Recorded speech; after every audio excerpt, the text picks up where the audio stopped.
Okay, I am live. Good. So, today I want to play some more Star Wars and talk some more politics. Um, Specifically today, I wanted to talk about American democracy. Uh, Maybe I'll talk about it more in general if I don't know, runs over, but I feel like there's a lot to cover there. Thoughts about that, obviously, as an American. Um, I tend to be very positive on democracy. I think it's the way in which you can get people in power to be most responsive to the needs of the public. Obviously, they're not perfectly responsive, but you're never going to have that kind of a system. I there's no, I mean, I don't even think saying it's like the Winston Churchill thing of democracy is the worst form of government except all the other ones that have been tried. Well, first of all, I don't, well, we'll just, I'll say I find that accurate, but I don't think it's possible. I think it's the best form of government possible. I don't think it's possible to imagine something better than one in which you get input from all the participants.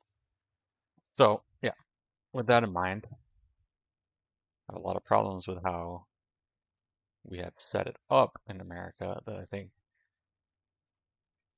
the goal of the democracy reflecting producing the best outcomes for the people, the constituents of that democracy, we could do a much better job at accomplishing that if we had a more democratic system. And yeah, I'm gonna talk. Think I want to talk. Not. I mean, I think there's with the American system two major problems. I think the obvious one that everyone talks about is the electoral college system. I probably don't need to spend much time talking about that. I think everyone agrees. It's a stupid system. Someone in Wisconsin has, or not Wisconsin. Yeah, like Wisconsin, Michigan, Pennsylvania, states like that has actually an impact in choosing who the president is because they live in a state that could go either Democrat or Republican. Someone who lives in Rhode Island or Connecticut, like every time I voted, has either been Rhode Island or Connecticut. No matter what, I know my state is going Democratic. My vote doesn't matter. And in addition, you've got people in Wyoming having their vote count significantly more than someone in California, just by virtue of how the Electoral College representation skews. So I don't remember. At one point I had done math about what the stats was, how much more impactful the Wyoming person's vote was, but I don't remember what it was. I want to say it was like 6 times as much, but so that might be right. You divide the population of California by like 55 or whatever it is, and divide the population of Wyoming by 3, and then compare them to each other. So yeah, it might be the case that the Wyoming person's vote is 6 times more impactful than the Californians, which is, not democratic. But yeah, these are problems, very obvious. Pretty much everyone agrees with it, but doesn't get fixed because of the incentive structure. Someone from Wyoming, for instance, benefits from the fact that they are disproportionately considered. People from the swing states, Pennsylvania and so on, benefit from the fact that they're the political candidates for president spend a lot more time targeting them, tailoring to their interests. And therefore, if you want to say you're running on abolishing the electoral college, for instance, which no one ever has, but if you were to try that, then you might come at opposition from people that are benefiting from that very system. So yeah. Anyway, that's one problem. Don't really need to say that much more about it, I don't think. The other problem that I have, and this is so there's the first past the post system. The opposition, like the alternative system would be a proportional representation system. First past the post meaning whoever, if you have a race, you're racing to choose one position, or you're voting to choose one person for one position, and whoever gets the most votes gets that position. The problem with that is that there's absolutely no reason to want to do anything other than first place. If you're second place, that's of no benefit for you.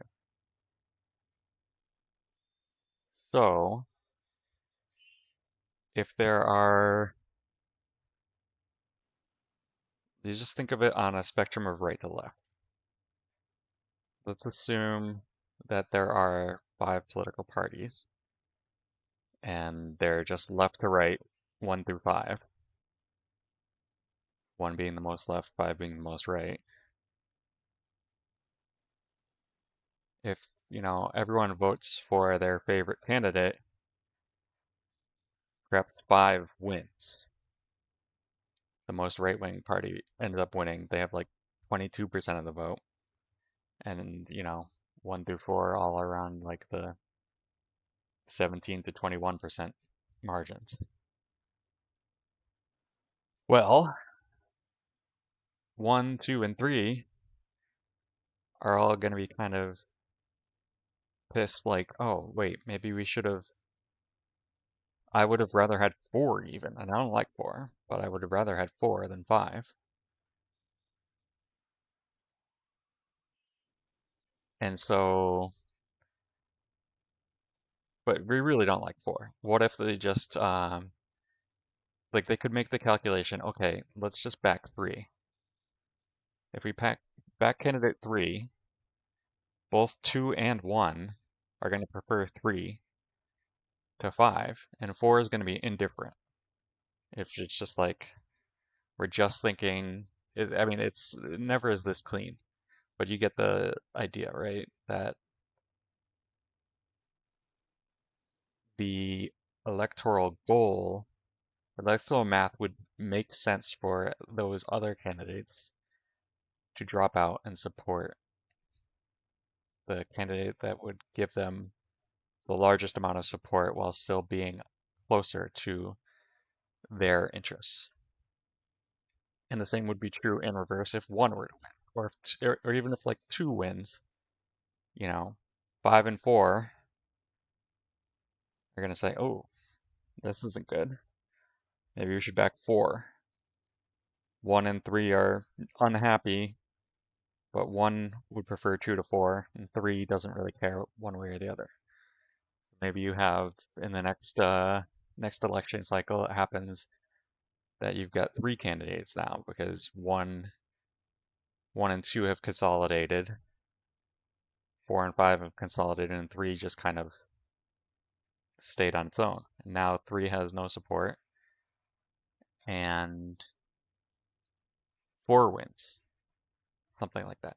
But the point is that eventually the incentives are such that eventually it only makes sense to eliminate political parties until you have either 2 or 1. And you're going to have a stable system at either of those. Generally, it's hard to go from 2 to 1, but not impossible.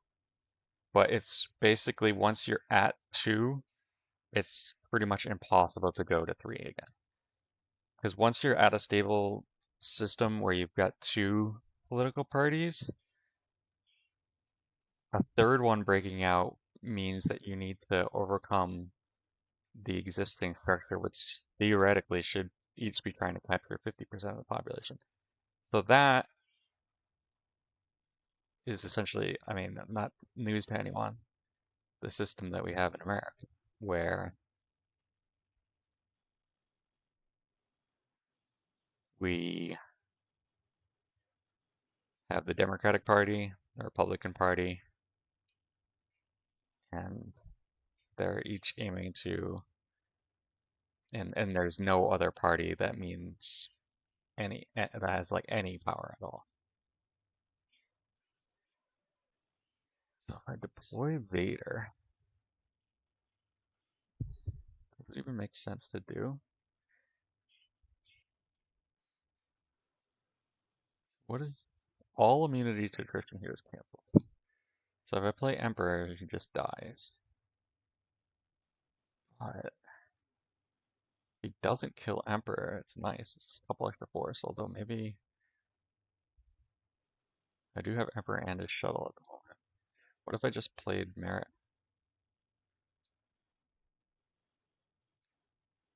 Is that good?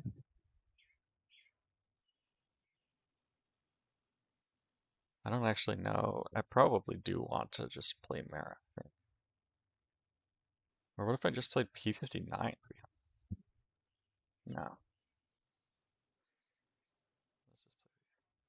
Okay, so yeah, we've got the system, we've got two parties. There's never going to be a time, like if a third party were to come out, they're going to have to overcome so much inertia.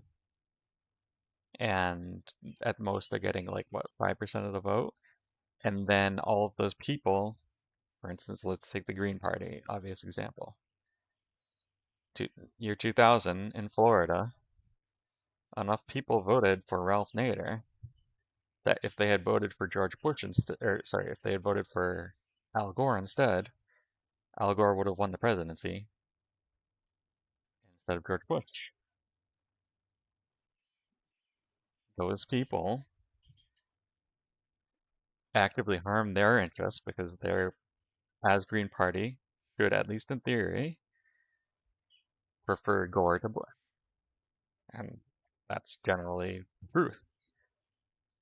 So, in instances where your vote actually matters, should I be pulling Death Star Sentry here?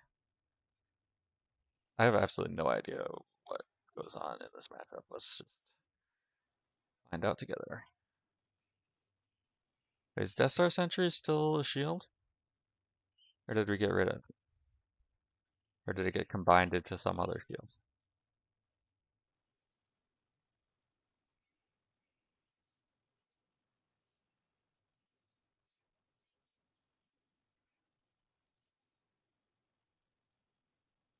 Oh, here's Death Star Sentry. Alright, let's just do it, just in case. I don't know. Okay, yeah, I mean, we have the historical example of it backfiring pretty heavily, where people voted for Ralph Nader, George Bush won Florida, and therefore won the election. And we all saw what a disaster that was. At least people on the left saw that. So that's one of the big fundamental problems, is that people who say massively would prefer Ralph Nader to Al Gore have to vote for Al Gore anyway. Because voting for Ralph Nader is just it's as if you didn't vote at all. Because it doesn't matter if Ralph Nader gets 10% of the vote even, because the only thing that matters is winning. That is a lot of power from hand. Maybe that's a normal thing. Alright. So am I snipering something?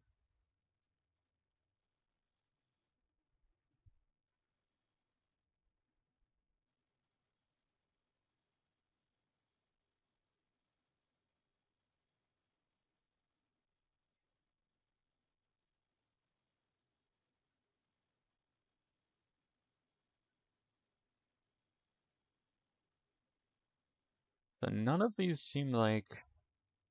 So I probably just want to do this to stop him cycling none of them seem like something I really want to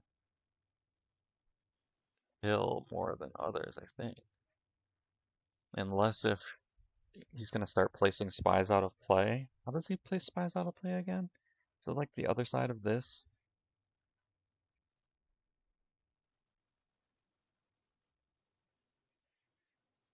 Okay. So maybe I want to get rid of Tyducephala before that gets out of control. It's either Tydu or Vanden Willard. He's got 3 cards in hand. How does he flip? Control 2 Scarif locations. So he won't be able to do that this turn. Do I add more characters? I guess one reason to have played Emperor. No, Emperor would have been bad here. Okay, let's... Bottom card abuse pile. One of these two, I think. I would do Banded Bullard. Oh, does he have Sabotage? He must have Sabotage. It's delaying the reaction to the swing itself. So he has the ability to cancel it. Yeah. Is this typical? It seems like it's atypical. That was a pretty good turn for him. Alright, well, draws a 4. Hopefully I can draw high enough to kill 2 things. Oh no, he's got Insurrection. Only one thing's gonna die.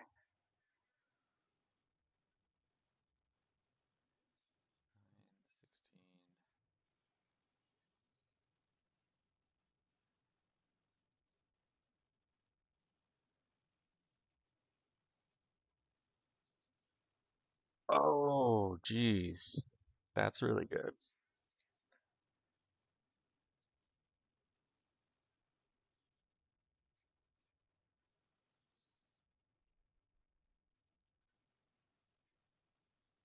Okay.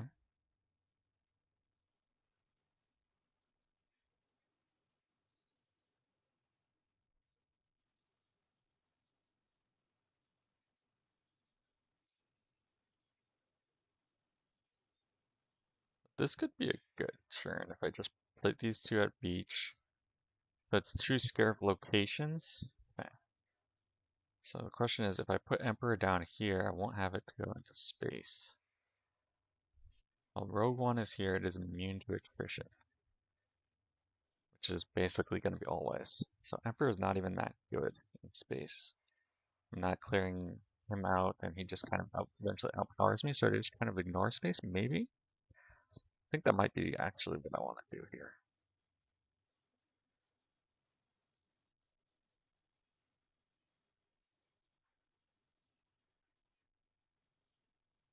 And the other thing is I could accelerate for I Am Your Father and get Vader down with his saber instead of playing Emperor. I don't think that's right. Anyway, back to hopefully there is a Vader. There is a Vader, Vader saber, and I Am Your Father. I think I'd rather get Emperor down as well. Get 6 cards in hand now. Yeah, I think this is better. It does give me 2 more force next turn as well, playing Emperor.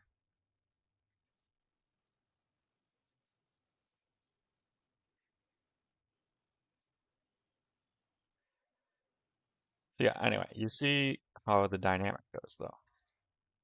Is that at least in theory, and I'm going to make an argument that I don't think this is an accurate model, but in theory, because of that, political parties are going to trend towards the center of whatever the electorate, whatever they perceive the electorate to be. Both because just in the process of the formation of the parties, oh, I should pull battle order here, I guess.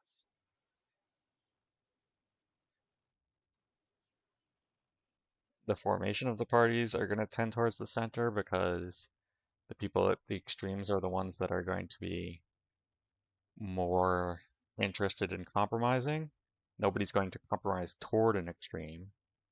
The extremes compromise towards the middle in order to expand coalitions. And also because of the cons. So I'll present an analogy. Like, again, let's use the 1 to 5. Imagine you're on a beach and there's two ice cream carts, right? Probably people have heard this analogy before. That if each ice cream cart owner is self-interested, they are going to want, where are they going to set up their ice cream cart? Let's say the beach is 5 miles long. It's only two of them.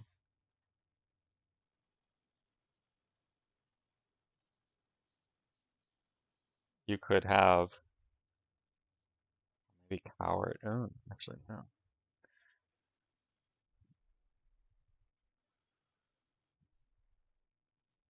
Okay, this is fine, actually. Is it fine? Maybe it's not fine. So I should probably pull the I am your father now.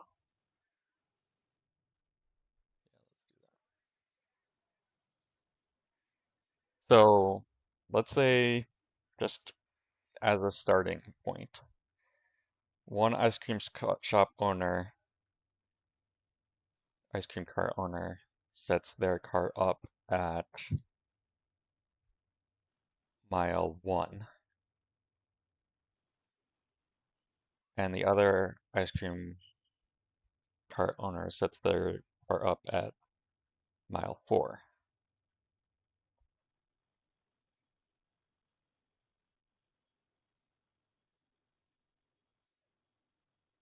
If you have always thinking with your stomach, you got me. I am shield busted.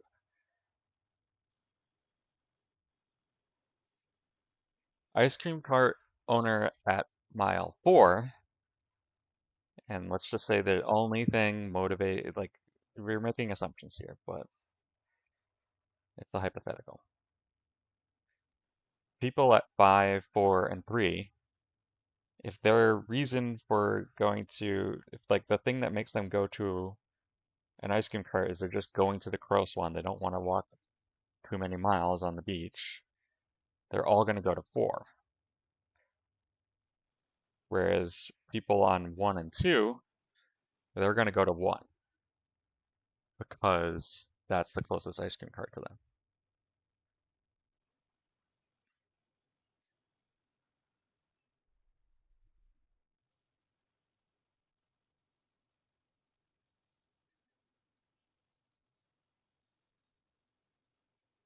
Just pull secret plans and be shield busted and cry when we get on the edge locked or something.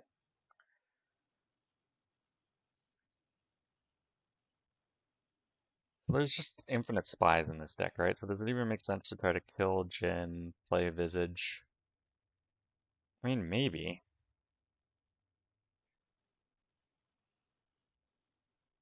She has no immunity, right? Does something give her immunity?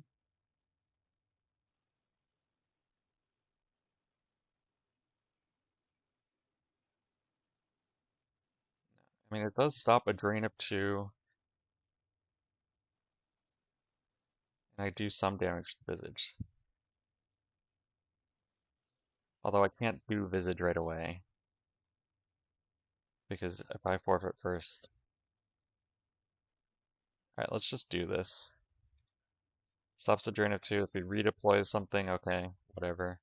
If not, I can play Visage.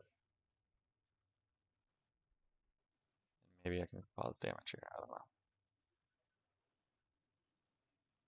Places a rebel out of play. So I mean, I eat that up, that's fine.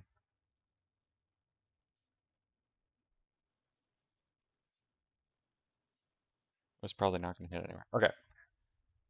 So, it is to the incentive of both owners to move their cart, but let's just say 1 is the one that's getting screwed here. 4 right now has got more business. They're doing fine. They're winning. So let's say 1 moves themselves to 3. Says, okay, is this location going to be better? And the answer is yes.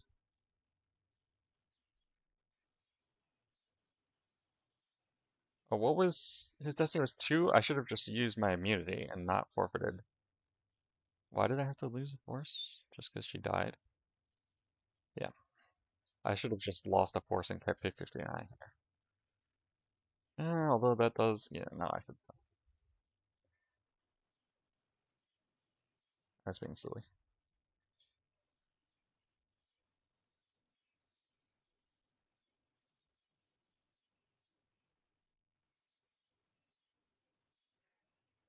Okay, so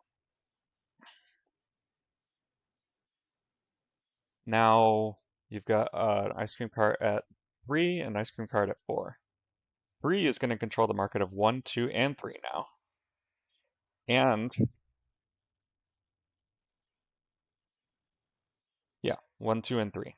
Let's just do discrete intervals. Let's not go into fractions, but like you can imagine how that would work. 4 now has 4 and 5. They're losing. Market has changed. So what does 4 have to do? They can move, but there's only really one place to move to improve their position, and that's also to 3.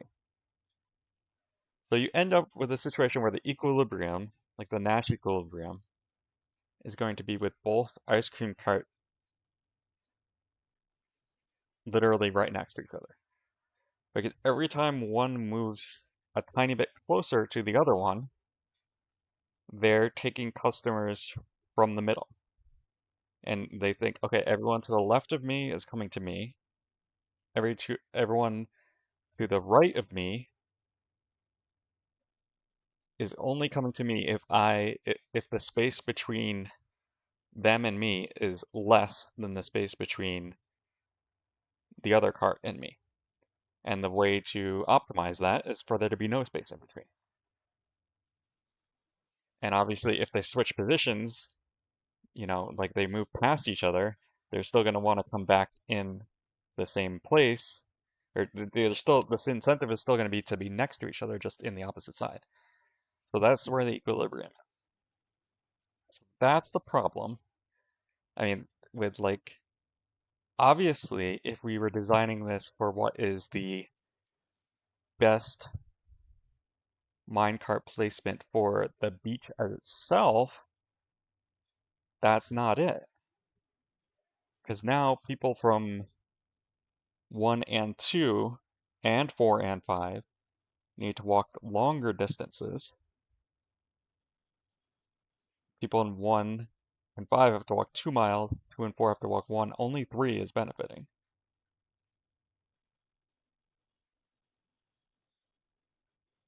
Whereas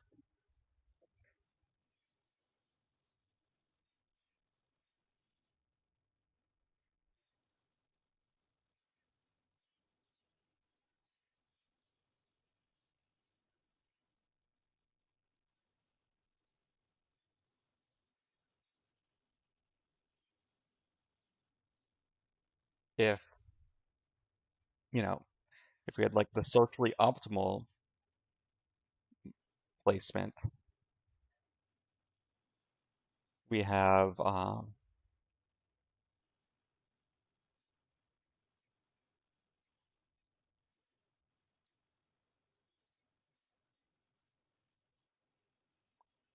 ice cream carts at 2 and 4, and they're more evenly distributed through the beach.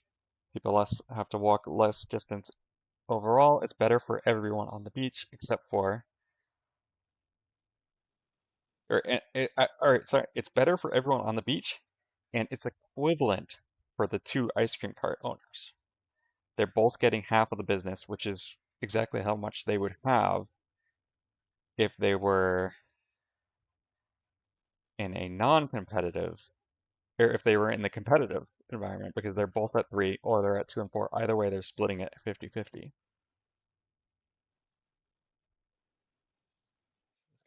Correct. So now I want to kill this guy, I think.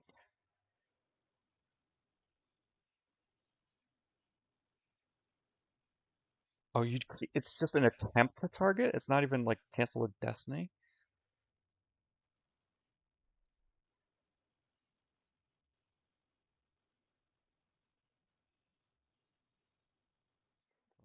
Okay. So this guy can subtract one, right? There's one spy out of play. Out of play. He's got two spies out of play. So he can subtract two, and their defense value is what? Defense value is four. Defense value is four. Defense value is four. Defense value is six. Total destiny greater than total defense value. So I can't target two. So we just target one.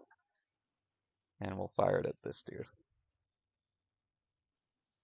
So I need to get. Oh, I could have sniper dark strike and targeted two.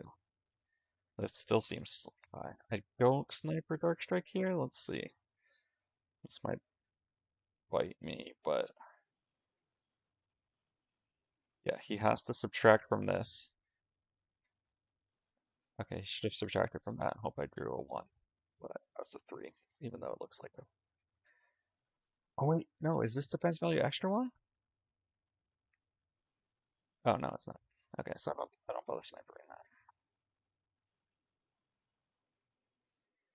So yeah, if 2 and 4 optimal situation for the consumers, equivalent situation for the cart owners. But because of the competition and because each cart owner is oh, I see. He waits to subtract from the destiny. Okay, you can subtract from the battle destiny, so that's why he didn't subtract from the weapon destiny, because they assumed that I would hit even if he subtracted. Okay, that makes sense now. So I understand why he did that, man. That seems like a sensible decision.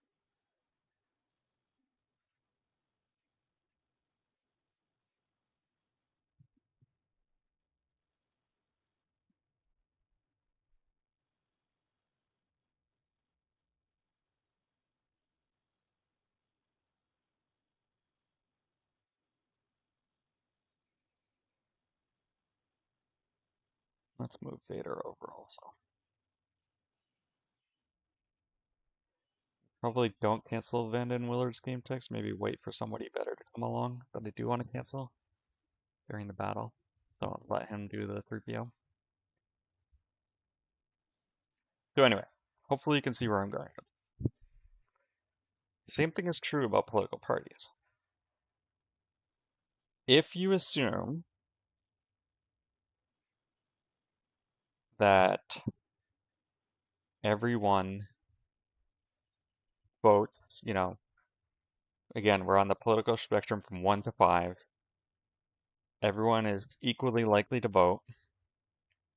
Everyone votes based on how close the policy positions of the candidates are to their own policy position. And my opponent just ended the game. Let's see if we can get another one going. Everyone's equally likely to vote. The people are actually they don't have to be people evenly distributed because 1 through 5 are arbitrary numbers, and you distribute those numbers post hoc or like after post hoc is that the right word? It's like after the fact. It's just whatever the spectrum is.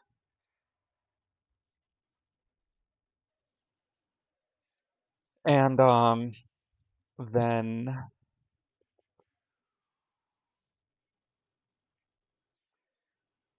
the goal of each party is going to be find where 3 is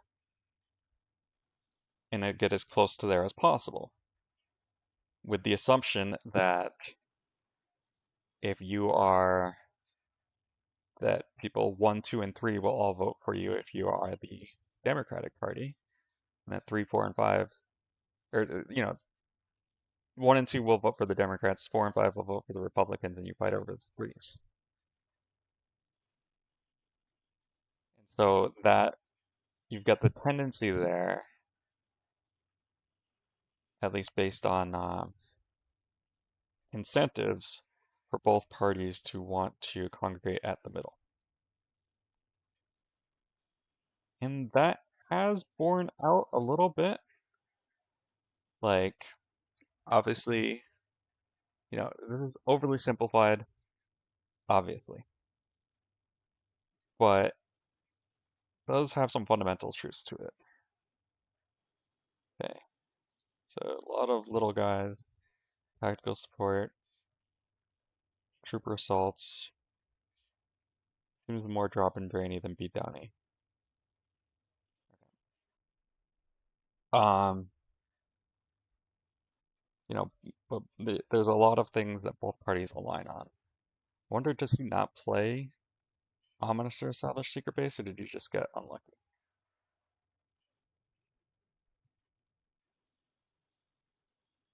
Um,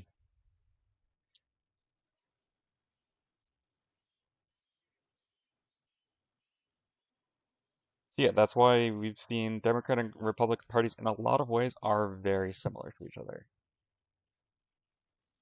And they're they traditionally at least, are trying to fight for the voters in the middle, the swing voters, as they would say.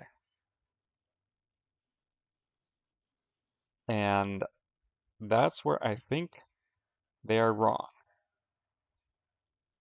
because of the assumptions that I mentioned.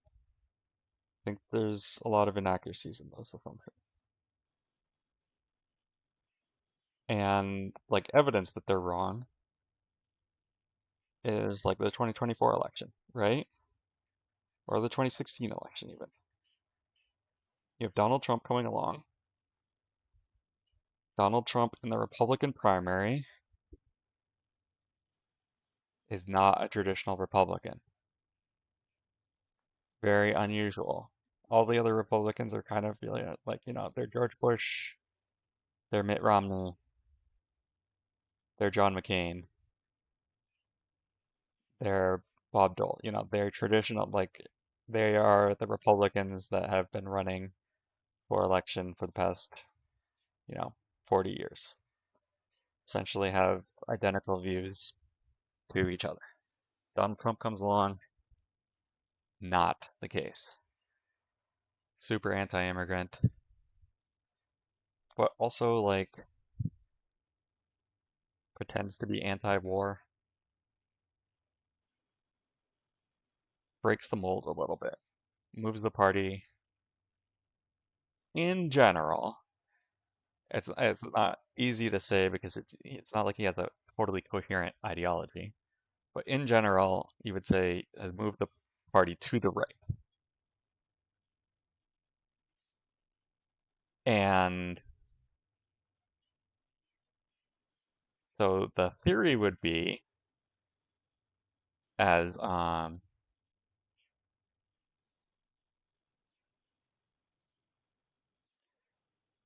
okay, if the party is moving to the right,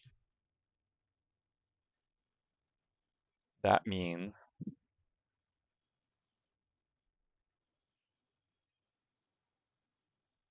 that if the electorate, assuming the electorate hasn't also moved to the right, that should be good for the Democrats.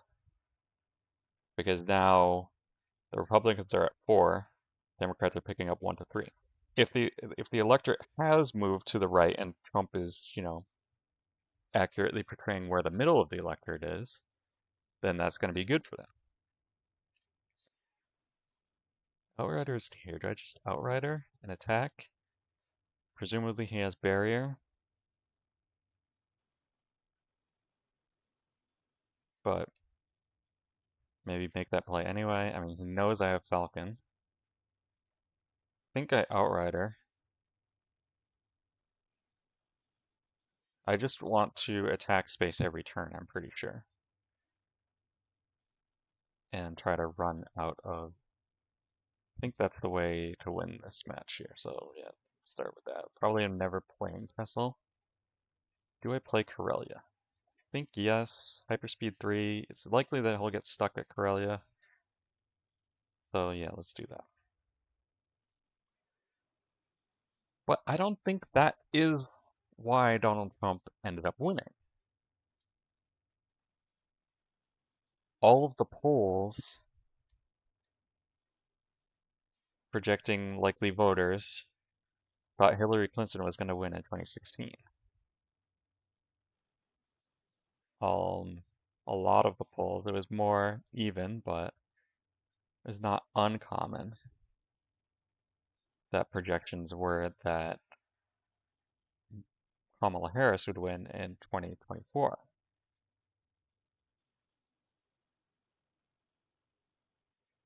Wait, why can't I battle?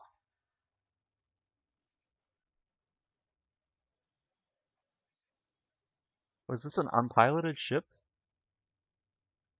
No. What makes me not able to battle?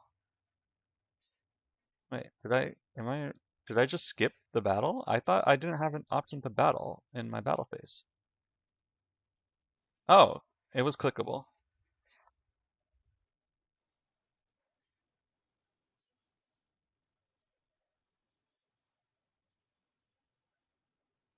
All right, projective telepathy. Let's use the two here.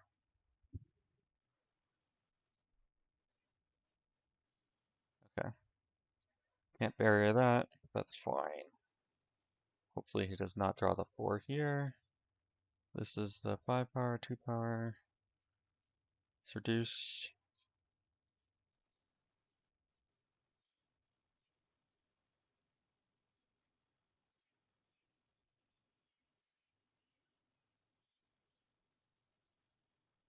Yeah. 1 is enough to kill something, that's fine. If he draws a 4, that's going to be a problem for me. He draws a 4. Oh well.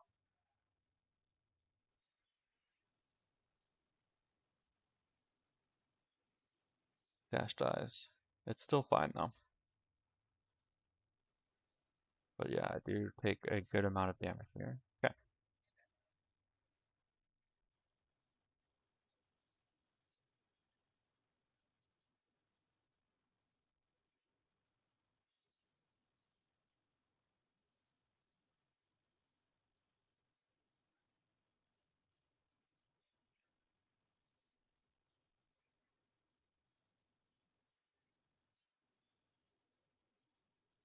So the polls were wrong, and they were generally wrong, it's widely accepted, because of the fact that Trump ended up turning out a lot of voters that do not generally vote. And that's the biggest issue, I think, is assuming that the only way to gain vote share is by persuading people to vote for you instead of voting for the other guy.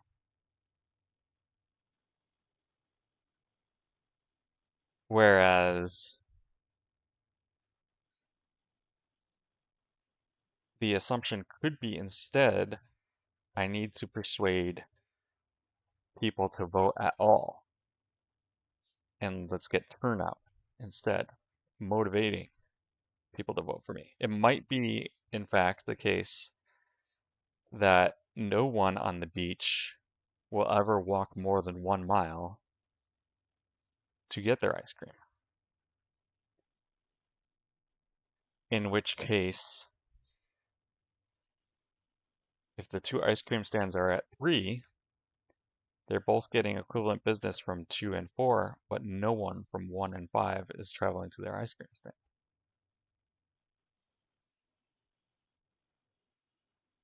So he does have a flip. Okay.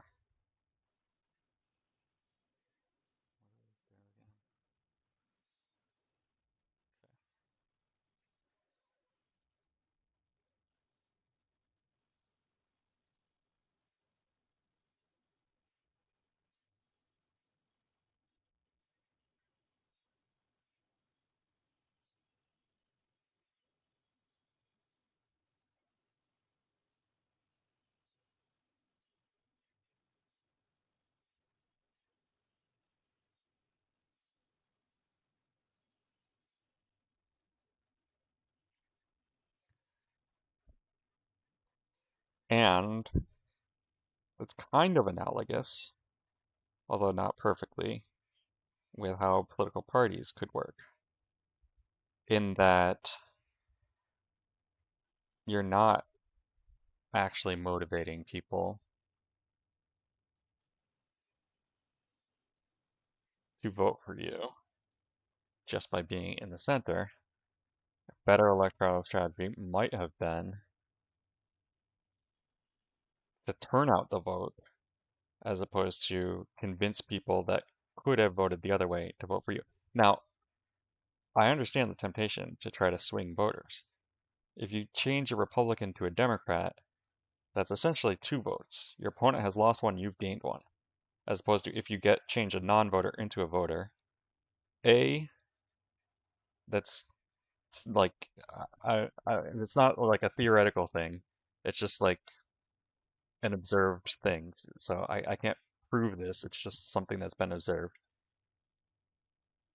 It is harder, just practically in the real world, it has been shown to be more difficult to convince a person that is a non-voter to vote as compared to getting a, that is strange.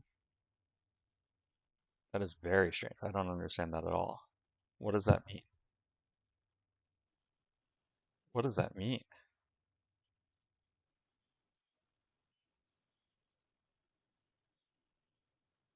I mean, it means gick, right?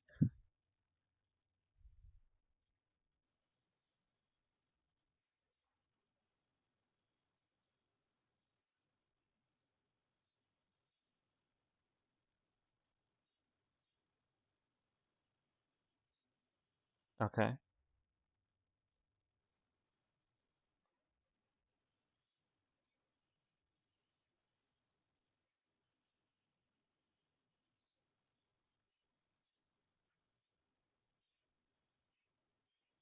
All right, let's just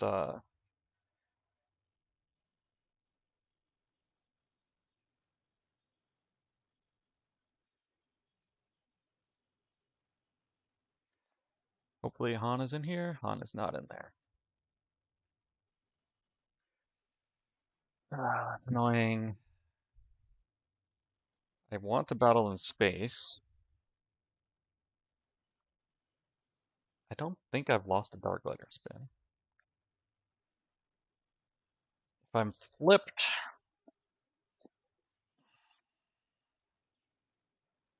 there's one, two, three. So he makes it immune less than 6. Oof. This is this is rough. I mean, this is okay. So I'm seeing the strengths here. Definitely quick damage that I have to respond to,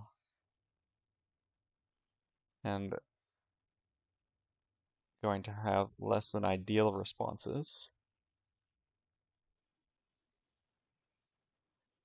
Like to be able to just, I mean, maybe it's also just the thing that I would rather attack Drazen than Docking Bay. And if I attack Docking Bay and he Dick, but I would rather attack the Docking Bay because I don't want him to be able to fly up. Or, yeah, I'd rather kill the shuttle than kill Drazen. Hmm. But if I play my hand, basically, it's 13 force and I can only initiate one battle. I'd like to be able to initiate 2 battles.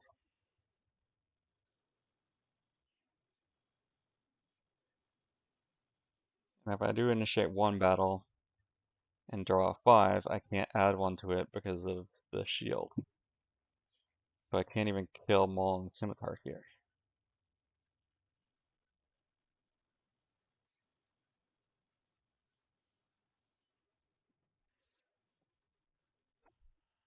But Falcon Maloth. This is just absolute trash here.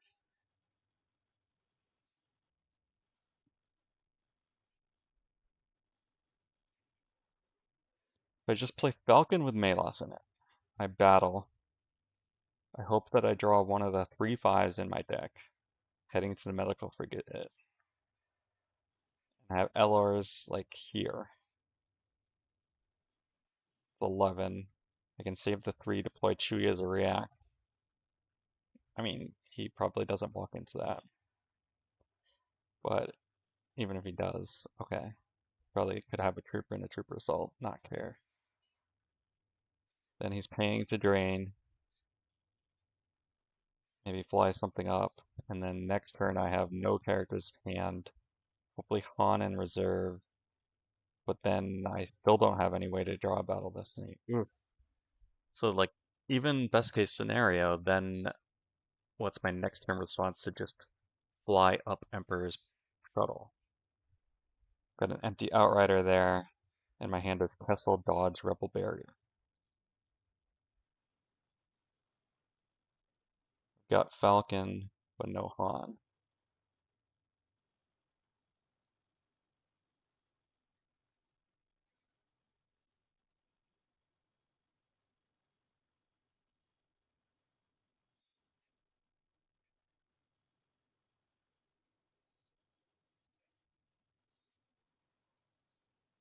Or I play Elors to here. Yeah.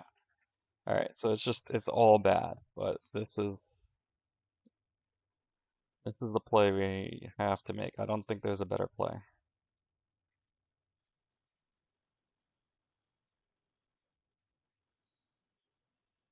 I could just play it here. He's not gonna force me to pay. He's not gonna pay to drain. Just do this. Battle. Hope to draw 5. Hope he draws a 0. There's just, yeah.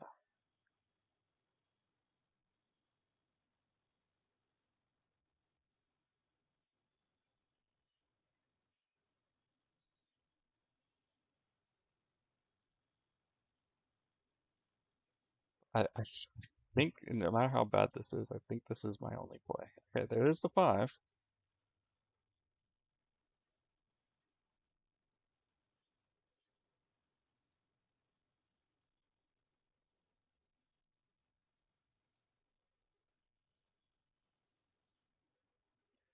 Ooh, it's a lot. Okay. And yeah, he killed Malos as expected. So yeah, this play worked out as well, basically, as it could have been.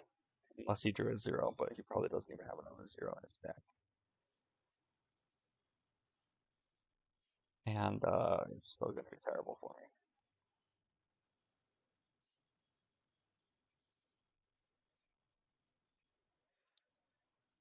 Okay, so getting back to it.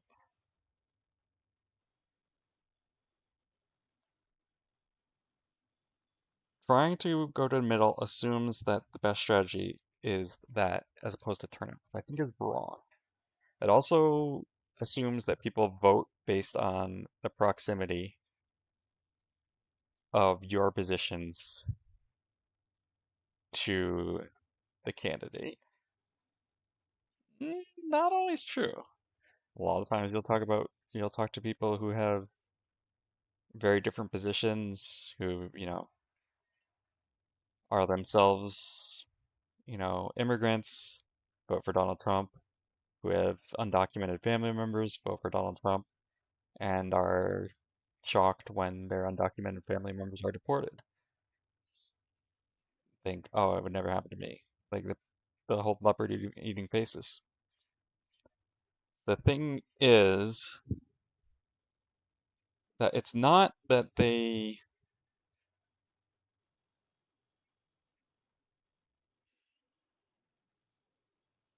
deploy Chewie. Maybe we just barrier. And yeah, I think it's barrier, hope not to have to play Chewie. So maybe I should have drawn a couple cards. Get Chewie out on. Oh wait, I won't have Falcon in my hand. So if he just flies up here, I don't have anything else that I can put Chewie with. Unless, did I lose control tunnel vision? Maybe I did. I don't even remember.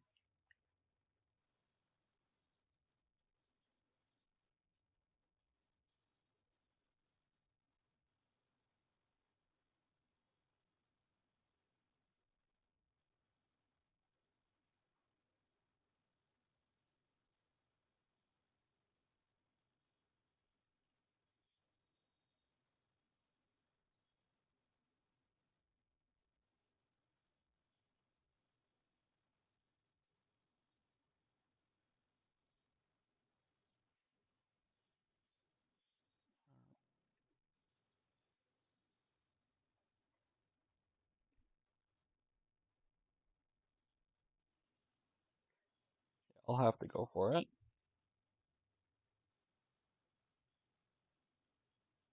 So yeah, I think the another problem is that people aren't necessarily voting based on the proximity of a politician's policy positions to themselves, and also that they're not super informed as to what each party's policy positions actually are. So those are other ways to improve that don't involve changing policies or going to the middle, which I think has been counterproductive. Because yeah, again, we would expect Kamala Harris ran to the right of Joe Biden, ran a very conservative campaign because she's like, okay, well, Donald Trump is ultra conservative. If I pal around with Liz Cheney all the time, if I talk about, how Donald Trump is a threat to democracy and I'm going to have a Republican my candidate and I'm going to make the world's most lethal military, I'm going to get disaffected Republicans to vote for me. Turns out, not a winning strategy. Would have been if that theory is correct, but I think the theory isn't entirely correct. So what I think they should have done is vote. So I need to play Chewy. See, I hope that there is an interrupt that I can play that's good. Battle in space. I don't know what it is. Whatever, let's see. Hopefully there's a control tunnel vision in my left file. I haven't been paying attention.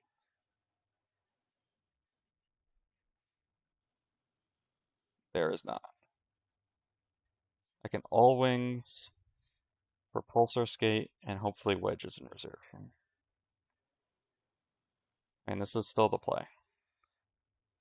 Wedge is in reserve, but pulsar skate is not. I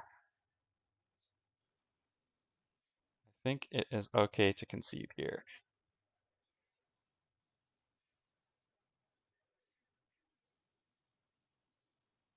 Alright, so we'll concede and maybe talk a little bit more and wrap this up. Okay, so yeah. So, problem with the 2024 campaign. Let's get through this quickly because I also have to be. They don't activate voters. And part of the reason is that people see the problem is that it's not just about the math of how close you approximate the theoretical positions of the electorate. The problem is that the electorate doesn't actually know their positions all that well and doesn't necessarily understand. They understand when things benefit them. And the problem with a centrist policy position is it doesn't actually help people. It doesn't improve their lives in a material way. And so they look at the status quo, see that it's not working. You have a candidate that's A, not the incumbent, B, represents a change of the status quo despite the fact that he was already president, but says, this is broken, this sucks, you know, things are screwed up. I know why. It's the fault of the immigrants. It's the fault of the trans people. Totally wrong. They're at least acknowledging that there is a problem. Kamala Harris, on the other hand, says, what would I do differently from Joe Biden? I can't think of a single thing. The most ridiculous answer you could possibly give. You can't think of a single time that the president who was so unpopular that he dropped out after the first debate, you can't think of a single thing that you disagree with this guy? Why isn't he just running then? So, not exactly inspiring confidence. They should have tried to promote popular ideas that actually speak to people, that actually make it think that they will improve their lives and then do those things. The more you actually improve people's lives, the more they're going to want to vote for that party. You know, FDR comes into power, brings forward the New Deal, proceeds to win 4 times the presidency. The Democrats have control of Congress for the next 60 years, 50 years, from like the 40s to the 90s. I think there's 2 years in there that the Democrats did not control the House. And I'm not sure about the Senate. I think the vast majority of the time they control the Senate. I don't know if it's all 50 years, but it's a lot of it. Why is that? Because FDR is someone that materially improved people's lives in ways that they could recognize. And got a lot of long-lasting loyalty for the party because of that. Democrats in recent years have not done anything of the kind. And that's how, they're losing elections because they are trying to run to the middle, trying to run on neoliberalism. It's not improving things because it's a bankrupt ideology.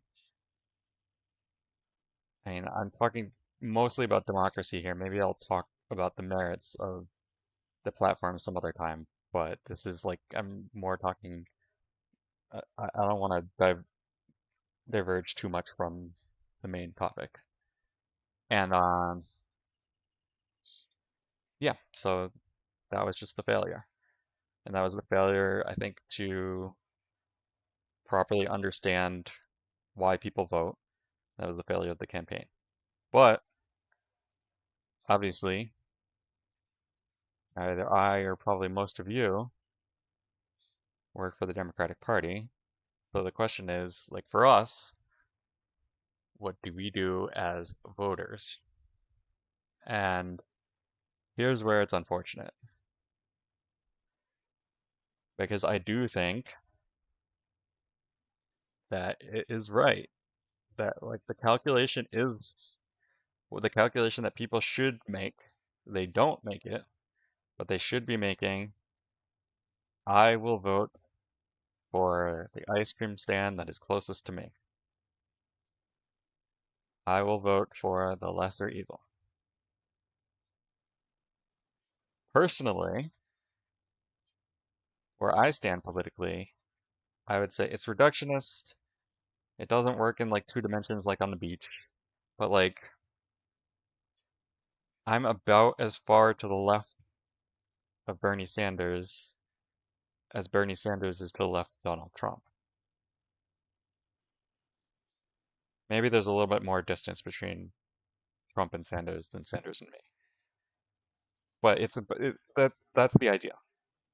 I would absolutely love to live in a world where Bernie Sanders' policy were the status quo and Bernie Sanders was my ideological enemy representing the far right of American politics trying to keep that status quo while we were talking about nationalization, open borders, communal ownership.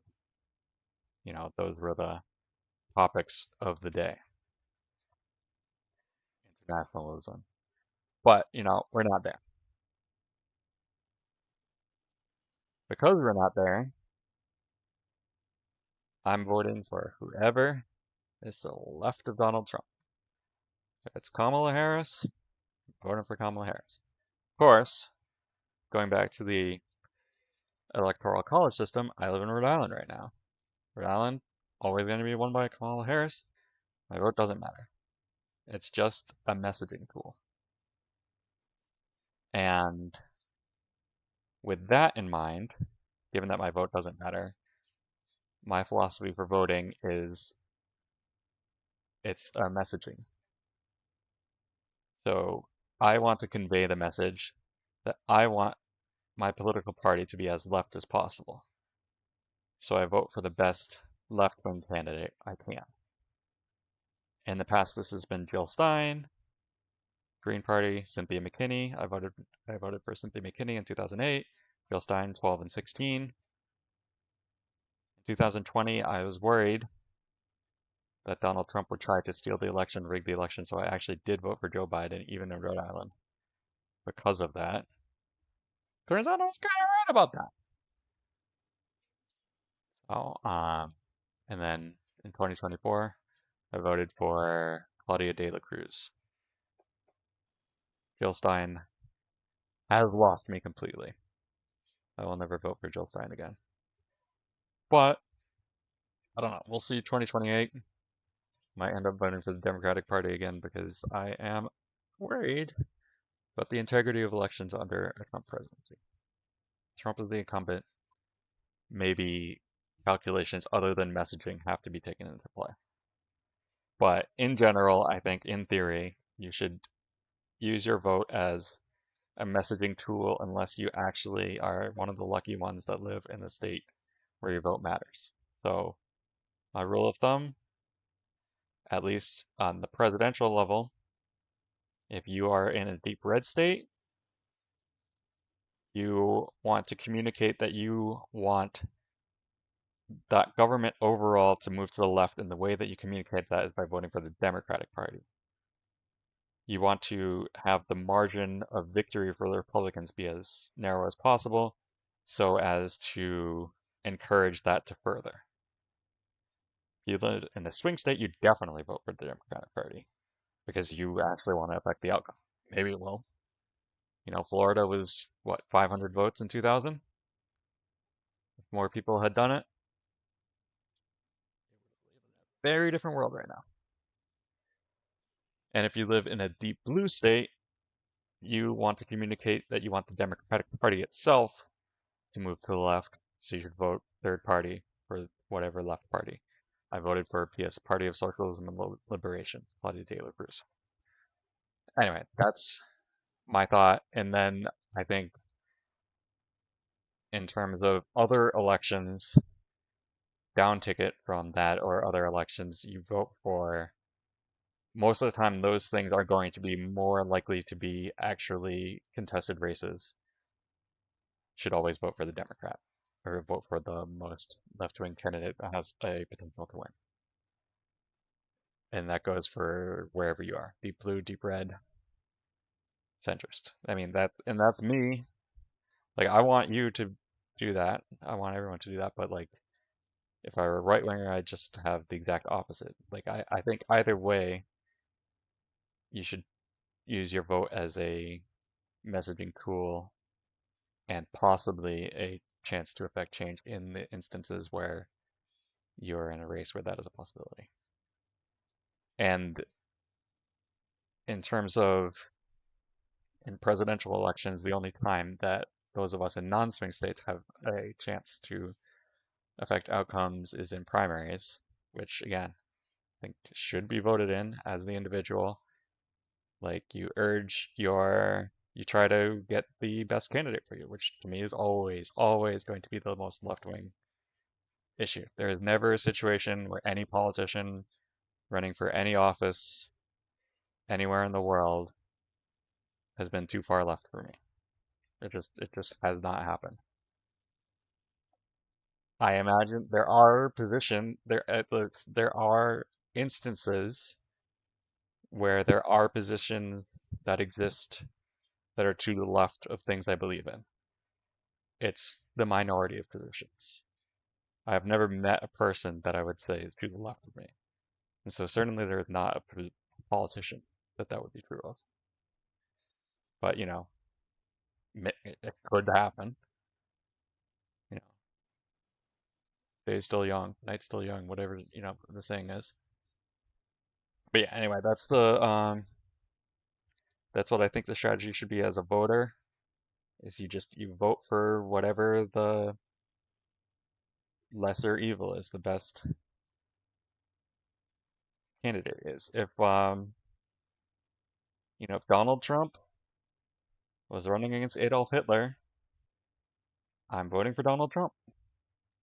I hate Donald Trump, but I'm voting for him. He's better than Hitler. In the meantime, in like the primary, I'd be telling people we can do better than Donald Trump. I don't want Donald Trump to be our candidate. He's bad for, all of the reasons why I think Donald Trump is bad right now. But if I'm in a situation where my vote could potentially be a difference between Donald Trump and Hitler, I'm voting for Hitler. You know, if I'm in 1930s Germany and there's, one of the parties is the Nazi party and they're planning on killing 6 million Jews, and there's some other party that says we only want to kill 3 million Jews, I'm voting to kill 3 million Jews. But at the same time, I'm urging that party we should kill 0 Jews. And I'd say not only is that good policy, it's good politics. I think so. Like the counter to that is okay, but if we say we're not going to kill any Jews, we're going to completely lose the anti-Semitic vote. But I think you're turning off more people that are disgusted with your genocidal plans and just don't even show up to vote than you are converting some anti-Semites from the Nazi cause to your cause. If people are anti-Semitic enough to want to kill 3 million Jews, they're going to want to kill 6 million Jews. They're going for the real Nazis. You can't be half of a Nazi to win some of the Nazi vote. Those guys are already going to vote Nazi. You need to be anti-Nazi. And obviously that's an extreme example, like Hitler being, the most heinous individual of last hundreds of years, at least. But Hitler was elected, and that's the calculation that, you know, Germany had a very different system, which I actually think is well, I'll get into that some other time. But but yeah, I think that's the calculation you need to make. And you say, okay, it would be better policy, right, like with Kamala Harris on immigration. She tried to run as if like, oh, she's going to be really harsh on immigrants. Why? If you want to win over anti-immigrant party, like anti-immigrant people are already voting Republican. Talking about how tough your border bill is not convincing people. It's only turning off people that actually care about immigrants, that want amnesty, that thought DACA was at least a good step in the right direction. You're losing voters that way. It's an overall losing issue. But logically, those voters still should have preferred. That's the thing. Is like it leads to bad situation as voters. If the candidates know that you always vote for the lesser evil, then the incentive is to move the ice cream stands next to each other. If the candidates fear that they will lose voters, they might be incentivized to move the ice cream stands towards you. And so you want to create that credible fear as like a propaganda tool, but at the same time, you don't want to do that at the cost of getting Donald Trump into office. So that's the balance that you play. So you want to threaten them with your vote because that's your only chance. But at the same time, you do, unfortunately, like need to buckle down and vote against the fascist. Anyway, that's my philosophy on voting. That's my philosophy on elections. At least in the American context. And that's all I wanted to say for now. Thanks for watching, everyone. Bye. Take care.